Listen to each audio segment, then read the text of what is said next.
ఉండండి సార్, నేను ఇస్తాను. అన్నా, టౌన్కి నెక్స్ట్ బస్ ఎన్నింటికి? నెక్స్ట్ బస్సు పొద్దున 7 ఉదయం 7 గంటలకా? నేను అప్పుడే చెప్పాను కదా, ఇప్పుడైనా నా మాట విను. బండి పికప్ చేసుకుని వచ్చేసాయి.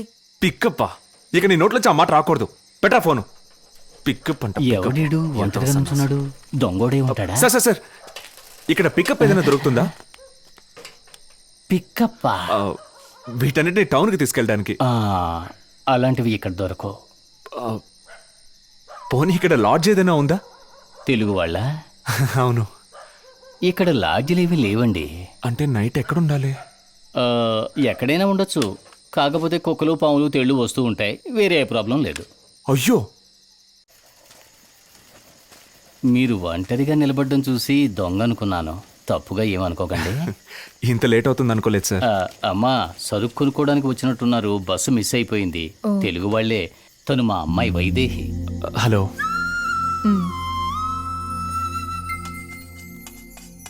మొహమాట పడకుండా తిను బాబు. నేను ఈ గంజి ఎందుకు తాగుతున్నానో తెలుసా? ఇందులోనే విటమిన్ ఈ ఉంది. నాన్నా సరే, వెయ్ వెయ్.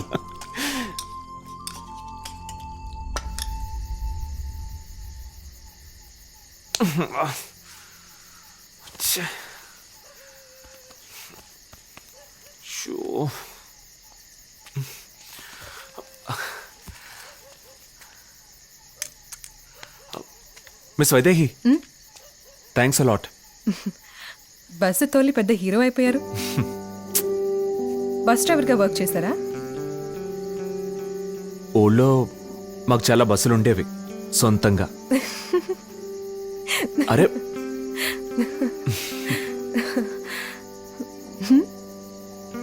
దేవుడి ప్రసాదాన్ని డిస్ట్రిబ్యూట్ చేయడం ప్రారంభించారు. నాకు ఈ గ్రామం చాలా బాగా నచ్చింది. So beautiful. Except this.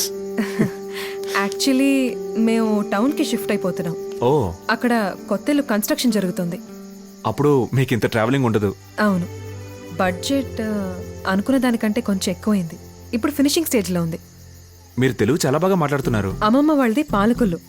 నేను వెళ్ళాను. ఆంధ్రాలో నాకు బాగా నచ్చిన విషయం ఏంటో తెలుసా? ఐ నో గ్రీనరీ, వర్షం, ఇంకా చెరువు గట్టు. ఇవన్నీ యూజువలే కదా. ఫిష్. ఫిషా? కర్రీ అయినా సరే, ఫ్రై అయినా సరే. మీకు ఇష్టం లేదా? ఏమండి, అంత అన్రొమాంటిక్ ఆ ఫిష్? కానే కాదు, ఈ రోజు నుంచి ఆంధ్రాలో ఎంతో రొమాంటిక్ అయినవి చేపలు.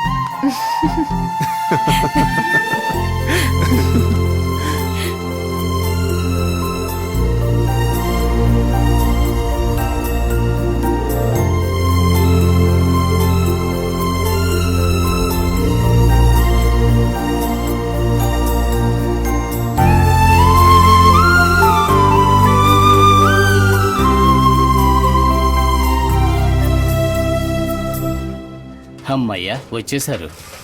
ఏం సార్ ఎంత లేట్ అయింది? సారీ, ఫస్ట్ డేనే లేట్ అయితే బాగుండదు కదా. మా వాడు వెళ్ళడానికి లేట్ అయింది. వాడికి తెలిస్తే కోపడతాడు. సరే రండి. సార్, ఎందుకు అలా నిలబడిపోయారు? ఇది చాలా పెద్ద కంపెనీయే. అందుకనే కోయంబత్తూరు వెతుక్కుంటూ అన్ని టెక్స్టైల్స్ వచ్చేస్తున్నాయి. ఇలాంటివి ఇక్కడ మాత్రమే చూడగలం. సార్, ఇది మీ సీటు, ఇది నా సీటు. ఇక మొదలు పెట్టండి. పెరుమాళ్ గారు, ఇవన్నీ ముట్టుకుని చాలా రోజులైంది, టచ్ పోయింది. దాందే ఉంది, పర్వాలేదు. ఇంతకు ముందులా అన్ని పనులు మీరే చేయవలసిన అవసరం లేదు. నేను చెప్పినట్టుగా పొద్దున్నుంచి సాయంత్రం వరకు సింగిల్ స్టిచ్ చేస్తే చాలు. Single stitch? Sir, time pass చేయాలని మీరే అన్నారు కదా, ఊరికే టైం పాస్ చేయండి. కూర్చోండి.